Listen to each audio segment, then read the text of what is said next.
الله الرحمن الرحيم نحمده ونصلي على رسوله الكريم اما بعد.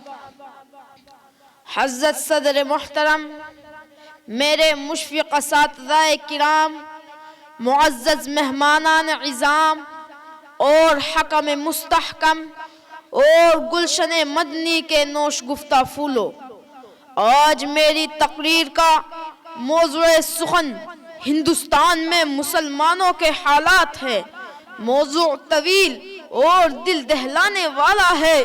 سمجھ میں نہیں آ رہا ہے کہ اپنی بات ہندوستان میں مسلمانوں کی عظمت رفتار سے شروع کروں یا 1857 عیسوی کی ناکام بغاوت سے آغاز کروں.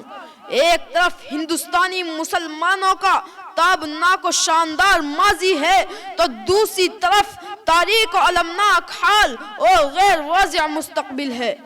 برادران ملت، یوں تو مسلمانوں کی تاریخ مشکلات و مصائب، ابتلاء و آزمائش کی داستانوں سے لبریز ہے.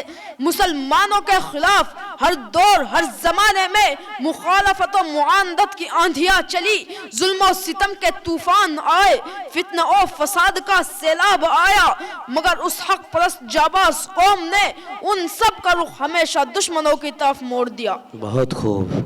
آج بھی عالمی پیمانے پر مسلمانوں کے خلاف سازشیں ہوتی ہے، اسلام کے خلاف تحریکیں چلتی ہے، مسلمانوں کو ہر ملک میں ظلم و ستم کا نشانہ بنایا جاتا ہے، اور یہ ٹکراؤ ہمیشہ ہوتا رہے گا، کیونکہ حق و باطل کا معرکہ ہے، کفر و ایمان کا معرکہ ہے، شرک و توحید کا معرکہ ہے، نور و ظلمت کا معرکہ ہے جو تا قیامت جاری رہے گا. برادران ملت، مگر جو شدت ہندوستان میں نظر آتی ہے وہ کہیں اور نظر نہیں آتی. یہاں مسلمانوں کے خلاف نفرت و عداوت، ظلم و ستم، مصائب و آلام کا سلسلہ آزادی کے بعد سے جاری ہے.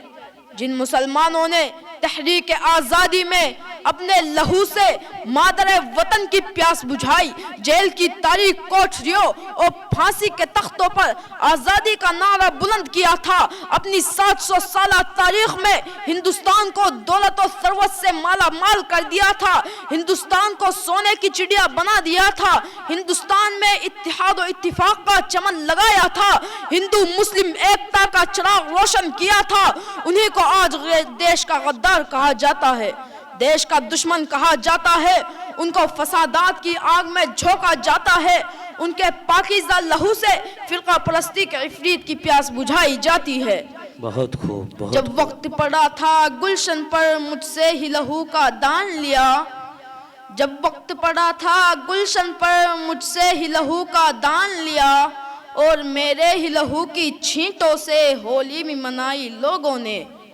برادران ملت، یہ مسلمانوں کا بڑا احسان ہے، انہوں نے اس دیش کو قطب مینار کی بلندی، چار مینار کی عظمت، جامع مسجد کی پاکیزگی اور تاج محل کی خوبصورتی عطا کی، ہندوستان کو جنت نشاں بنایا، اس کے وقار کو بلند کیا.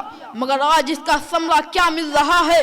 بھاگل پور کی خونچ کا داستان، ملیانہ کا المناک واقعہ، مراد آباد کی لہو لوہان عید، میرٹھ کے جلتے مکانات، بجنور کی دلخراش چیخیں، احمد آباد کا دلدوز ہنگامہ، جمشید پور کا ہولناک فساد، کیا یہی ثمرہ ہے شیخ الہند حضرت مولانا محمود الحسن دیوبندی رحمت اللہ علیہ، شیخ الاسلام مولانا سید حسین احمد مدنی رحمت اللہ علیہ، امام الہند ابوالکلام آزاد رحمت اللہ علیہ، اور مجاہد ملت مولانا حفظ الرحمن سیوہاروی کی قربانیوں کا یہی ثمرہ ہے، محمد علی جوہر کی قربانیوں کا یہی ثمرہ ہے، حولدار عبد الحمید کی جان بازی کا یہی ثمرہ ہے، شہید اشفاق اللہ خان کی جان نثاری کا یہی ثمرہ ہے، بریگیڈیئر عثمان کی فداکاری کا یہی ثمرہ ہے، ہزاروں علماء کرام کی جد و جہد اور قربانیوں کا یہی ثمرہ ہے، شیخ الہند رحمت اللہ علیہ کی تحریک آزادی کا یہی ثمرہ ہے.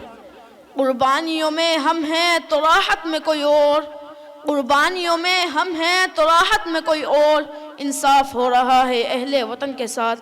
وآخر دعوانا ان الحمدللہ. بہت خوب، جزاک اللہ، ماشاء اللہ.